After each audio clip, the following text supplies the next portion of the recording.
El simbolismo del mandala. A. Sobre el mandala. Como ya he mencionado, he reunido de una serie de 400 sueños relacionados entre sí todos los que considero sueños mandala o mandala. Se ha elegido el término mandala porque esta voz define el círculo ritual o mágico que se usa particularmente en el lamaísmo y después también en el yoga tántrico como yantra, como instrumento de la contemplación. En su uso del culto, los mandalas orientales son figuras establecidas tradicionalmente que no solo se pintan o dibujan, sino que reciben también forma corporal y ciertamente en fiestas especiales. En 1938 tuve la ocasión de hablar sobre el mandala Kilkor en el convento de Bhutia Busti con un Rinpoche lamaísta llamado Lingdam Gomchen. Lo explicó como un mizpa, una imaginación mental, imago mentalis, que solo puede ser obtenido mediante la imaginación de un lama instruido.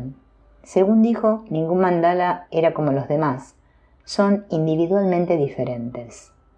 Dijo también que los mandalas que se ven en conventos y templos no tienen significación alguna especial, pues son únicamente representaciones exteriores. El mandala auténtico es siempre una imagen interior que solo se construye gradualmente por medio de la imaginación activa, y solo cuando existe una perturbación del equilibrio anímico o no se puede encontrar un pensamiento, y por ello de ser buscado, al no estar contenido en la doctrina sagrada. En el curso de mis ulteriores exposiciones, se demostrará cuán acertada es esta explicación. La conformación en apariencia libre e individual se ha de comprender mucho al predominar en todos los mandalas lamaístas no solo un cierto estilo inequívoco, sino también una estructura tradicional. Por ejemplo, es siempre un sistema cuaternario, cuyos contenidos proceden siempre de la dogmática lamaísta. Existen textos como el Sri Chakra Samvara Tantra, que contiene instrucciones para la producción de la imagen mental. Del Kilkor se separa rígidamente el Sitpekorlo, la rueda del mundo, que según la idea budista representa el curso de la forma de la existencia humana. En oposición al Kilkor, la rueda del mundo está formada por un sistema ternario, al encontrarse en el centro de los tres principios del mundo, concretamente el gallo, equivalente del placer, la serpiente, igual al odio o a la envidia, y el cerdo, símbolo de la ignorancia y el inconsciente, respectivamente. Empezamos aquí con el dilema del 3 y el 4, que también desempeña un papel en el budismo. Aún nos encontraremos con este problema en el ulterior transcurso de la serie onírica. Para mí, está fuera de toda duda que en Oriente estos símbolos han surgido originariamente de sueños y visiones y que no han sido inventados por ningún padre de la iglesia mahayana. Al contrario, pertenecen al campo de los símbolos más antiguos de la humanidad y quizá se tropiece con ellos ya en el Paleolítico. También están extendidos por el mundo entero, sobre lo cual no quiero seguir insistiendo aquí. En esta parte quisiera simplemente mostrar con ayuda de material empírico cómo tienen lugar los sueños mandala.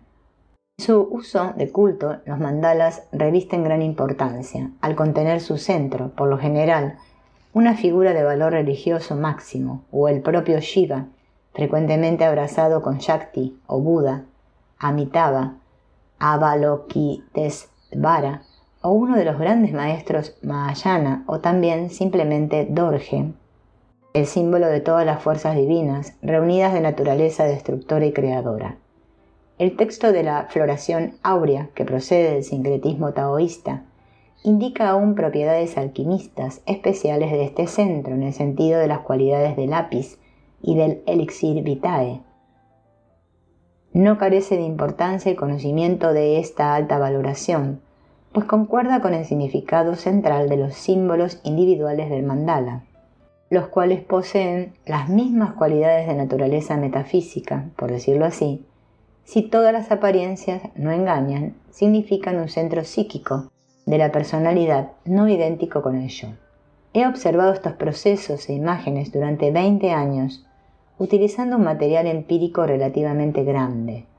Durante 14 años no he escrito nada ni he dado conferencia alguna relacionada con esto para no prejuzgar mis observaciones, pero cuando Richard Wilhelm me presentó en 1929 el texto de la floración áurea, tomé la decisión de publicar los resultados de mis observaciones, al menos someramente.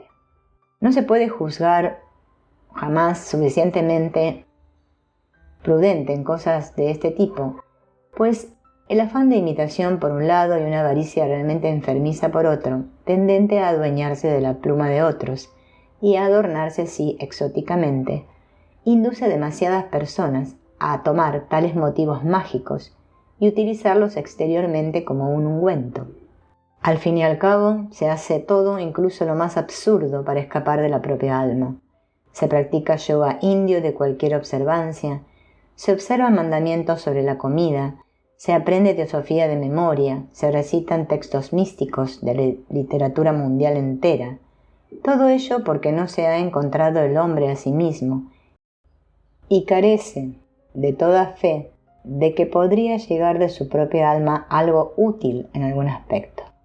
Así el alma se ha ido convirtiendo poco a poco en ese Nazaret del que no puede llegar nada bueno, y por ello se buscan los 4 puntos cardinales, cuanto más lejos y más peregrino, tanto mejor. No quisiera perturbar en modo alguno a tales gentes en sus ocupaciones preferidas, pero si alguien que pretenda ser tomado en serio está a sí mismo cegado y opina que empleo métodos y doctrinas del yoga, que a lo mejor hago dibujar mandalas para llevar a mis pacientes al punto exacto, tengo que protestar en tal caso y reprochar a estas personas una cosa, que leen mis escritos con una ligereza realmente punible. La teoría según la cual todos los malos pensamientos proceden del corazón y que el alma humana es el recipiente de todas las maldades, tiene que estar profundísimamente introducida dentro de estas personas. Si fuera así, bien triste sería la creación divina y realmente sería ya más que tiempo de volvernos hacia Marcion, el gnóstico, y despedir al incapaz Demiurgo.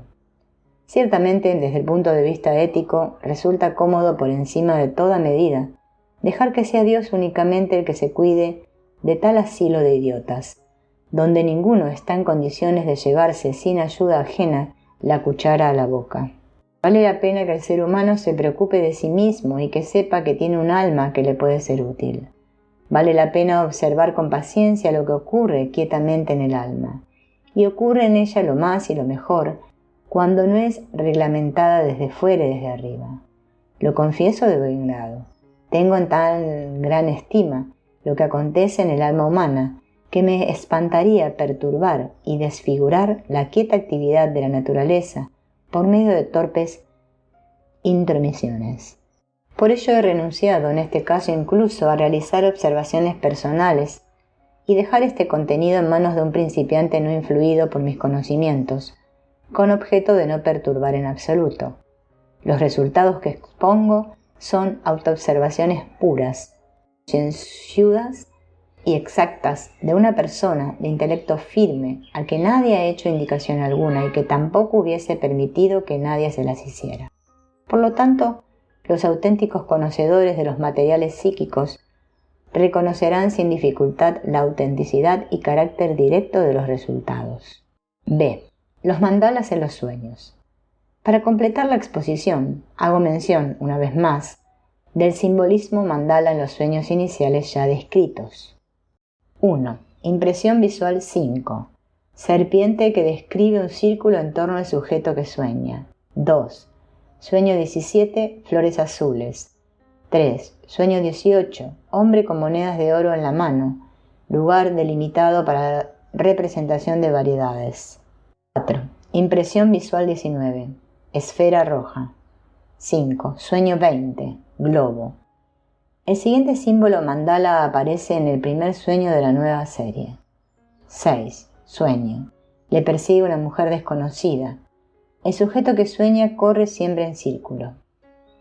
La serpiente del sueño mandala 1 era anticipadora. Como ocurre con frecuencia que una figura, la cual personifica el inconsciente bajo un aspecto determinado, anticipe la actuación o padecimiento que el sujeto experimentará más tarde. La serpiente indica un movimiento circular en el que el sujeto se verá envuelto posteriormente, es decir, tiene lugar en el inconsciente, algo que es concebido como movimiento circular, y este acontecer avanza ahora con tanta fuerza hacia el consciente que el mismo sujeto es cogido por dicho acontecer. La mujer desconocida o ánima representa al inconsciente, el cual importuna al sujeto soñante hasta que éste se pone a dar vueltas en círculo. Se da así, sin más ni más, un punto central potencial que no tiene identidad con el yo. Este último gira alrededor del medio. 7. Sueña. El ánima le reprocha que se preocupa poco de ella. Hay un reloj que señala las -5. La situación es parecida. El inconsciente le importuna como una mujer exigente. De esto surge el reloj, en el que la aguja corre en círculos. Las -5 significan para la persona que vive pendiente del reloj una cierta situación de tensión, pues habrá que hacer una u otra cosa cuando hayan transcurrido los 5 minutos. Incluso se está presionando. El símbolo del círculo está siempre unido a una sensación de tensión, como más adelante se verá con claridad. 8. Sueño. En un buque, el sujeto que sueña está ocupado en un método nuevo de determinación de la posición. Él está ora demasiado lejos, ora demasiado cerca. El lugar justo está en el medio. Hay un mapa en el que está señalado un círculo con el centro. El cometido aquí fijado es, evidentemente, la determinación del punto central, del lugar acertado. Este es el centro de un círculo. Mientras está escribiendo lo que ha visto en sueños, el sujeto recuerda que había soñado con tirar al blanco poco antes. El blanco acertado estaba en el centro. Ambos sueños le parecen muy importantes. La diana es un círculo con un punto central. El lugar en el mar se determina por medio de los astros, que giran aparentemente en torno a la Tierra. Según esto, el sueño describe una actividad que apunta a construir o determinar un centro objetivo. Es un punto medio fuera del sujeto. Es un reloj cuyas agujas se mueven incesantemente y como, con toda evidencia, no existe ninguna pérdida por rozamiento. El reloj es un perpetuum mobile, un movimiento circular sin fin. Nos encontramos aquí ahora con un atributo metafísico.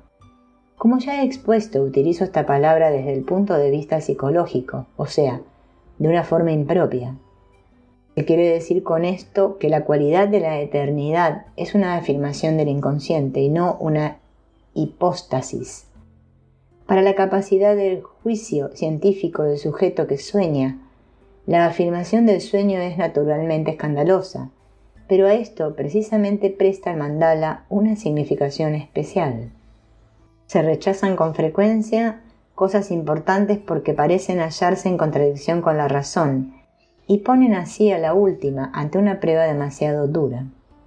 El movimiento sin pérdidas por roce caracteriza de cósmico al reloj, incluso de trascendente, con lo cual, en cualquier caso, aparece una cualidad que pondría en duda la espacio-temporalidad del fenómeno psíquico que se expresa en el mandala. Se caracteriza así una diferencia, difícil de salvar, con el yo empírico, es decir, el otro centro de la personalidad se halla también en un plano distinto al del yo, pues tiene, a diferencia de éste, la cualidad de la eternidad y respectivamente de una intemporalidad relativa. 10. Sueño. El sujeto que sueña, el médico, el individuo de la perilla y la mujer muñeca se encuentran en el Peterhofstadt de Zúrich. La mujer es una desconocida que no habla y a la que no se dirige la palabra. Existen dudas sobre a quién de los tres corresponde la mujer. La torre de San Pedro de Zúrich tiene una esfera llamativamente grande. El Peterhofstadt es una plaza delimitada en Temenos en el sentido más estricto de la palabra, un lugar perteneciente a la Iglesia. Es en este lugar donde se encuentran los cuatro. El círculo del reloj está dividido en 4 sectores como el horizonte. El círculo del reloj y el sujeto que sueña representa a su yo, el individuo de la perilla, al intelecto empleado, Mefistófeles, la mujer muñeca, el ánima. La muñeca es un objeto infantil, de aquí que sea una expresión apropiada de la naturaleza non-ego del ánima, caracterizada también como objeto por el hecho de que no se le dirige la palabra. La negación apunta, como antes en los sueños 6 y 7, a la deficiente relación entre el consciente y el inconsciente, asimismo la duda de que a quién pertenece la desconocida. También corresponde al non-ego, el médico, que posiblemente encierra una leve alusión a mí, a pesar de que el sujeto que sueña no tenía conmigo relación alguna por aquella época. En cambio, el individuo de la perilla corresponde al ego. Esta situación recuerda de manera directa a las relaciones existentes en el esquema de las funciones. Si nos imaginamos las funciones del consciente ordenadas en un círculo, la función más diferenciada por lo general es el soporte del yo, al que pertenece asimismo regularmente una función auxiliar. En cambio, la función de menor valor o inferior es inconsciente y por tanto está proyectada en un non-ego. Igualmente corresponde a ella una función auxiliar. Por consiguiente, no sería imposible que las 4 personas representasen las 4 funciones, y ciertamente como componentes de la personalidad total, es decir, incluido el inconsciente. La totalidad es el ego más el non-ego. De aquí que el centro del círculo como expresión de una totalidad no coincidiría con el yo, sino con la individualidad como suma de la personalidad total. El centro con el círculo es una alegoría conocida hasta la saciedad de la esencia de Dios. En la filosofía Upanishad, la individualidad es ante todo el Atma personal, el cual, sin embargo, tiene al mismo tiempo cualidad cósmico-metafísica como Atman ultrapersonal. También nos encontramos con ideas similares en la Gnosis. Menciono la idea del antropos, el pleroma, de las mónadas y de la chispa luminosa, Spinter, que figura en un tratado del Codex Brucianus, The same is he, Monogenes, who dwelleth in the monad, which is in the cetus, and which came from the place of which none can say where it is. Añado, en concepto de explicación, Ceteus es un nombre de Dios que denomina al Creador. Monógenes es el hijo del Dios. La comparación de las monadas con un campo y una ciudad responde a la idea del témenos. La monada está coronada también, véase a este respecto el sombrero en el sueño 1 y en el número 35. Como metrópoli, la monada es femenino, en forma similar al Padma, loto, la forma básica del mandala la maísta, chino, floración áurea occidental, rosa y flor de oro. Mora en ella el Hijo de Dios, el que ha llegado a ser Dios. En el Apocalipsis, hallamos al Cordero en el centro de la Jerusalén celestial. Se dice también en nuestro texto que Cetus mora en el santuario del Pleroma, una ciudad con 4 puertas, similar a lo que ocurre en el simbolismo indio, la ciudad Brahman, en el monte universal Meru. En cada puerta se halla una monada. Los miembros del antropos, nacido en autógenes, monógenes, corresponden a las 4 puertas de la ciudad. La mónada es una chispa de luz, Spinter, y una imagen del Padre, idéntica con Monógenes. Una invocación dice así: Monógenes está en una tetrapesa, una mesa o podio con 4 columnas, correspondiente a la cuaternidad de los 4 evangelistas. La idea de la lápiz tiene no menos relaciones con estas representaciones. Así, la lápiz dice en Hermes, me hijitur et filio meo coninctu, nihil melius ac venerabilius in mundo fieri potest. Monógenes es mencionado también en la luz oscura. El Rosarium hace decir a Hermes, ego lapis signo lumen, tenebrae autem naturae meae sunt. Asimismo, la alquimia conoce el sol níger, el sol negro. Un interesante paralelismo con Monógenes, que habita en el regazo de la ciudad madre y es idéntico con la mónada coronada, envuelta por el velo, es el siguiente pasaje de Tractatus Aureus. Capítulo 4. Pero el soberano reina de lo que sus hermanos dan testimonio, y habla, seré coronado y me adornarán con la diadema y me serán dados vuestros reinos, y llevaré alegría a los corazones. Y yo, encadenado a los brazos y el pecho de mi madre y a la sustancia de ellos, haré que mi sustancia se mantenga unida y repose, y compondré lo invisible partiendo de lo visible. Entonces aparecerá lo escondido, y todo lo que los filósofos han escondido será producido a partir de nosotros. Comprended, guardad, meditad estas palabras, oh vosotros que me escucháis. No busquéis ninguna otra cosa. El ser humano es creado desde el principio por la naturaleza, cuyas entrañas son carne y no procede de ninguna otra sustancia. El soberano se refiere a la lápiz. La lápiz es el Señor, como se desprende del siguiente pasaje de Rosarium. Et sic philosophus non est magister lapidis, sed potius minister. Igualmente es denominada a enigma regis, la obtención definitiva de la lápiz en forma del hermafrodita coronado. Unos versos alemanes referidos a la enigma dicen así: ha nacido aquí el emperador de todos los honores. Ninguno puede nacer más alto que él, mediante arte o mediante la naturaleza, de ninguna criatura viviente. Los filósofos le llaman su hijo, y él es capaz de hacer todo lo que ellos hacen. Los dos últimos versos se podrían referir de un modo directo a la cita de Hermes antes mencionada. Es como si en los alquimistas hubiese alboreado el pensamiento de que, según el concepto de la antigüedad y cristiano, el Hijo que vive eternamente en el Padre y que se revela a la humanidad como regalo de Dios, sea algo que el hombre, cierto que con la ayuda de Dios, pueda crear partiendo de su propia naturaleza. Es evidente el carácter herético de este pensamiento. La naturaleza femenina de la función inferior procede de su contaminación con el inconsciente.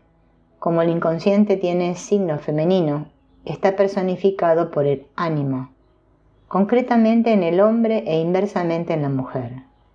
Supongamos que con este sueño y los precedentes se quiera decir algo que, con razón, produce en el sujeto que sueña una sensación de gran importancia. Supongamos además que esta importancia pueda corresponder a los puntos de vista añadidos en el comentario. Habríamos alcanzado entonces un punto culminante de intuición introspectiva, que no deja nada que desear en cuanto a audacia se refiere. En cualquier caso, ya el reloj de péndulo eterno es un bocado de difícil digestión para un consciente no preparado, un obstáculo que podría paralizar con facilidad un vuelo de ideas demasiado alto.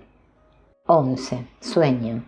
El sujeto que sueña, el médico, un piloto y la mujer desconocida vuelan en un avión. Una bola de cricket rompe de repente el espejo, aparato necesario para la navegación, y el avión cae. De nuevo surge aquí también la duda de a quién pertenece la mujer desconocida. Médico, piloto y desconocida son caracterizados como pertenecientes al non-ego. Los tres son extraños. Por tanto, el sujeto que sueña es el único en posesión de la función diferenciada, la portadora del yo. La pelota de cricket corresponde a ese juego en el que la pelota es hecha pasar por debajo del arco. Se dice en el sueño 8 que no se debe volar sobre el arco iris, sino que se ha de cruzar por debajo. El que pasa por encima cae. Parece como si el avión al fin y al cabo hubiese subido a demasiada altura. Cricket se juega en tierra, no en el aire. No nos hemos de elevar sobre la tierra, es decir, sobre la dura realidad, con intuiciones mentales y escapar hacia ella. Cosa que ocurre con frecuencia cuando se tienen intuiciones brillantes. No estamos jamás a la altura de nuestros presentimientos y por tanto nunca hemos de identificarnos con estos. Los dioses caminan sobre el puente del arco iris. Los mortales andan sobre la tierra y están sometidos a las leyes de ella. Cierto que, atendiendo a las facultades del presentimiento del ser humano, la terrenalidad de éste es una imperfección lamentable, pero precisamente esta imperfección pertenece a la esencia innata del hombre, a su realidad. El ser humano no consta de sus mejores presentimientos, de sus máximas ideas y aspiraciones, sino también de sus odiosas realidades, como la herencia y esa serie inextinguible de recuerdos que le dicen: esto lo has hecho tú y así eres también. Cierto que el ser humano ha perdido la primitiva cola de saurio, pero en cambio parte de su alma, una cadena que le mantiene unido a la tierra, una cadena no menos que homérica de realidades tan poderosas que es mejor permanecer unido a ellas, a riesgo de no ser un héroe ni un santo. La dependencia respecto de la tierra no quiere decir que no se pueda crecer. Al contrario, es en este sentido hasta una conditio sine qua non. Ningún árbol maduro y noble ha renunciado jamás a sus oscuras raíces. Crece incluso no solo hacia arriba, sino también hacia abajo. Hay una cosa segura, es muy importante el lugar a donde se va, pero me parece asimismo importante la pregunta: ¿quién va hacia un lugar? Pero este quién conduce siempre al ¿de dónde? La posesión duradera de la altura implica la existencia de magnitud, pero alzarse por encima lo pueden hacer muchos. Lo difícil es hallar el centro acertado. Véase sueño 8. Para esto es imprescindible tener conciencia de las dos caras de la personalidad humana, su objetivo y su procedencia. Estos dos aspectos no se deben separar jamás en hibridez o en cobardía. Es posible que el espejo, como instrumento necesario para la navegación, se refiere al intelecto, que puede pensar y siempre persuadir para que nos identifiquemos con sus conocimientos de causa, espejismos. Schopenhauer acostumbraba a servirse de la palabra espejo como metáfora del intelecto. Está caracterizado de una forma acertada con la expresión instrumento de navegación, pues es la guía imprescindible del ser humano en los mares, carentes de senderos. Pero quien pierde el terreno debajo de sus pies y comienza a hacer especulaciones, seducidos por la intuición que divaga sin límites, se ha de enfrentar después con el peligro. El sujeto que sueña forma de nuevo también aquí una cuaternidad con las tres personas del sueño. La mujer desconocida, el ánima, representa en cada caso lo de menos valor, es decir, la función no diferenciada. Por tanto, la sensación, en el caso de nuestro soñador. La bola de cricket pertenece al motivo de lo redondo y es por ello un símbolo de la totalidad, es decir, de la individualidad, la cual se muestra aquí hostil al intelecto, al espejo. Es evidente que el sujeto que sueña navega demasiado con el intelecto y perjudica así el proceso de individuación. En el tratado de Vita Longa de Paracelso se califica de Saiolae a los cuatro, pero la individualidad se la denomina Adech, de Adán, primer hombre. Como Paracelso destaca, ambos presentan dificultades a la obra, por lo que casi se puede hablar de una hostilidad de Adech. 12. Sueña. El durmiente se encuentra en la plataforma de un tranvía con su padre, su madre y su hermana en una situación muy peligrosa. También aquí constituye el durmiente con las personas del sueño una cuaternidad. Por tanto, la caída conduce hasta la niñez, en la que el ser humano no está aún, ni mucho menos, en posesión de su totalidad. Su familia representa la totalidad, al estar proyectados todavía sus componentes en los miembros de la familia y estar personificados por ésta.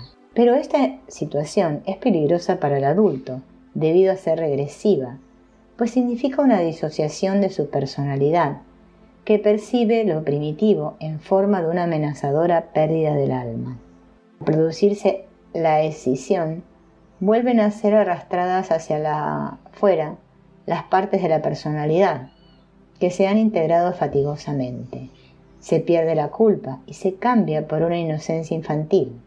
El padre malo y la madre sin amor son culpables con esto o aquello de nuevo, y uno se prende en esta innegable atadura causal como una mosca en la red de la araña sin darse cuenta de haber perdido la libertad moral. Sean cualesquiera los pecados cometidos contra el niño por padres y antepasados, el hombre adulto los explica como su realidad con la que ha de contar. Solo el necio se interesa por la culpa de los demás, en la que no se puede cambiar nada. Únicamente en los propios errores es donde aprende el hombre inteligente. ¿Qué se hará con esta pregunta? ¿Quién soy yo a quien le ocurre todo esto? Mirará en su propia profundidad para encontrar en ella la respuesta a la pregunta de su destino. El avión era el vehículo en el sueño anterior, en este lo es el tranvía. La clase de vehículo aparecido en el sueño describe la forma del movimiento y del modo, respectivamente, que se sigue para avanzar en la época oportuna. Dicho de otro modo, ¿en qué forma se vive anímicamente, si individual o colectivamente, si por propios medios o con ayuda de los recibidos de otros, si de manera espontánea o mecánica? En el avión es llevado por el piloto, que le es desconocido, es decir, es conducido por intuiciones. El error en este caso es que se gobierna demasiado con ayuda del espejo. El soñante se encuentra ahora en un vehículo colectivo, el tranvía, donde cualquiera puede acompañarle, es decir, se mueve o se comporta como cada cual. A pesar de todo, también son 4 los que viajan aquí, lo que quiere decir que se encuentra en los 2 vehículos a causa de su aspiración inconsciente a la totalidad. 13. Sueño. Hay un tesoro en el mar. Se ha de sumergir por una abertura muy estrecha. Es peligroso, pero se encontrará abajo un compañero. El soñante se atreve a dar el salto a la oscuridad y descubre abajo un hermoso jardín, dispuesto con regularidad con un surtidor en el centro. La preciosidad, difícil de alcanzar, está oculta en el mar del inconsciente, una preciosidad que solo es conseguida por el hombre valeroso. Me atrevo a conjeturar que la joya es también el compañero, uno que va a nuestro lado y con nosotros por la vida, posiblemente una analogía muy cercana del yo solitario, al que se le une un tú en la individualidad, pues individualidad es ante todo un non-ego extraño. Este es el motivo del encantador compañero de viaje.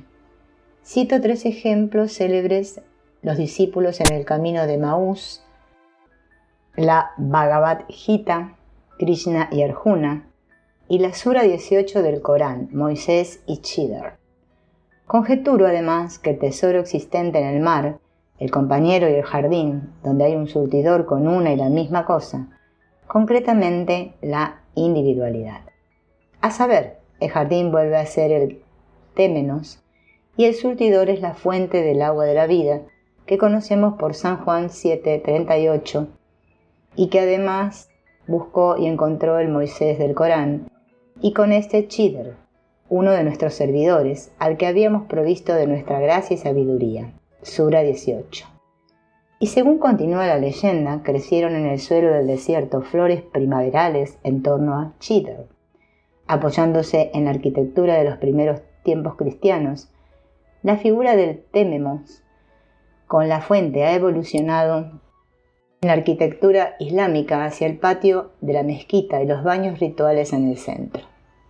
Por ejemplo, Ahmed ibn Tulun en el Cairo. Observamos una cosa similar en los claustros occidentales con las fuentes en el jardín. Es este también el jardín de rosas de los filósofos que conocemos por tratados de alquimia y que más tarde fue representado con frecuencia en hermosos cobres. El centro y el círculo, representados aquí como fuente y jardín, son analogías de la lápiz, que es, entre otras cosas, es un ser animado. Hermes le hace decir en el Rosarium: protégeme, protegam te, largire mihi ius meum ut te adjuvem. Por tanto, la lápiz es aquí tanto como un buen amigo y auxiliar que ayuda a quien le ayuda a ella, con lo cual se indica una relación de compensación. Me remito aquí al comentario al sueño número 10, especialmente a lo dicho sobre el paralelismo monógenes, lápiz, individualidad. La caída a la tierra conduce por consiguiente a la hondura del mar, precisamente del inconsciente, y así alcanza el soñante la protección del témenos frente a la decisión de la personalidad en la regresión a lo infantil. Así pues, la situación es un poco similar a la expuesta en los sueños 4 y 5, en los cuales el círculo mágico tenía que proteger contra la atracción de la diversidad del inconsciente. De manera totalmente semejante se aproximan a Porfílo los peligros de la tentación en el comienzo de su Nekeia. La fuente de la vida es, como Chidr, un buen compañero, pero no exento de riesgos, de los que según el Corán, el viejo Moisés hubo de gustar algunas muestras dolorosas, pues esta fuente es el símbolo de la fuerza vital que se renueva continuamente, el del reloj que jamás se para.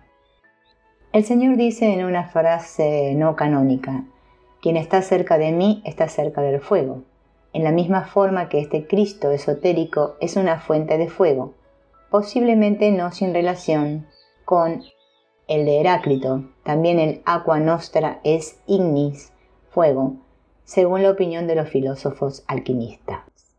La fuente no es solo el fluir de la vida, sino también su calor, incluso su calor abrasador, el secreto de la pasión, que siempre utiliza sinónimos del fuego.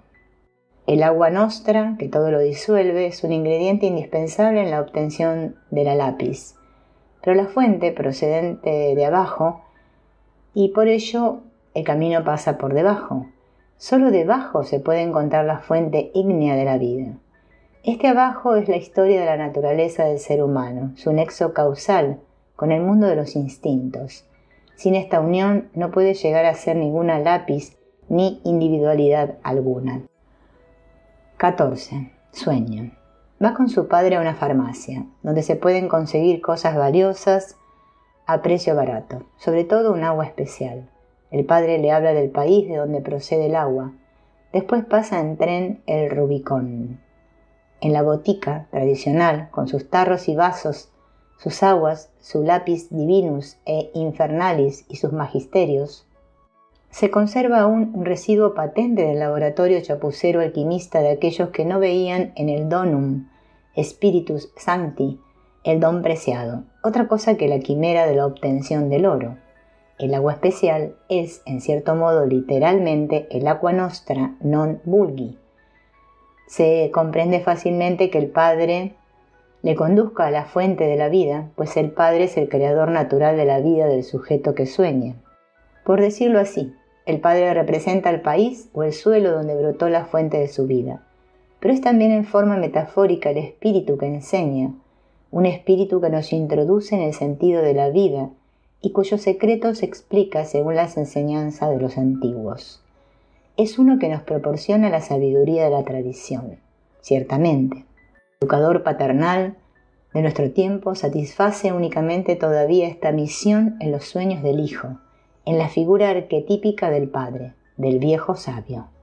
El agua de la vida se puede obtener a bajo precio, pues todo el mundo la posee, aunque bien es verdad que desconociendo su valor.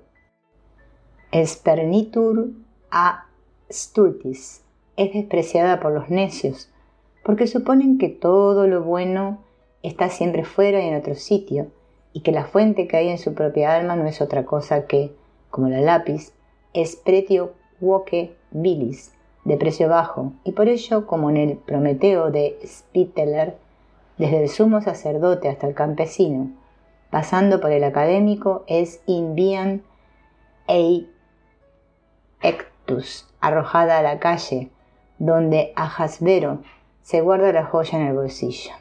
El tesoro se ha vuelto a sumir de nuevo en el inconsciente. Pero el soñante, ha notado algo y cruza el Rubicón con resolución enérgica. Ha aprendido a no subestimar el flujo y el fuego de la vida, dándose cuenta de que son imprescindibles para la realización de su totalidad. Y ya no existe retroceso cuando se cruza el Rubicón. 15. Sueño. 4 personas viajan río abajo. El sujeto que sueña, el padre, un determinado amigo y la mujer desconocida. Al ser el amigo de una persona concreta con quien está bien familiarizada, éste pertenece al mundo de su yo consciente, lo mismo que el padre.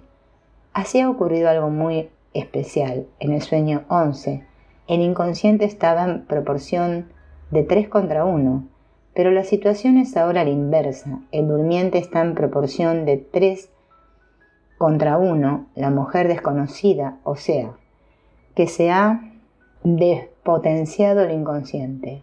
La razón de esto se halla en que a consecuencia de la inmersión se ha unido lo de abajo a lo de arriba. Es decir, el durmiente se ha decidido a vivir no solo como un ser incorpóreo que piensa, sino también a aceptar el cuerpo y el mundo de los instintos, la realidad del problema del amor y la vida, y a realizarlos.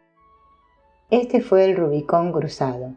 La individuación, el llegar a ser uno mismo, no es precisamente solo un problema espiritual, sino en definitiva el problema de la vida.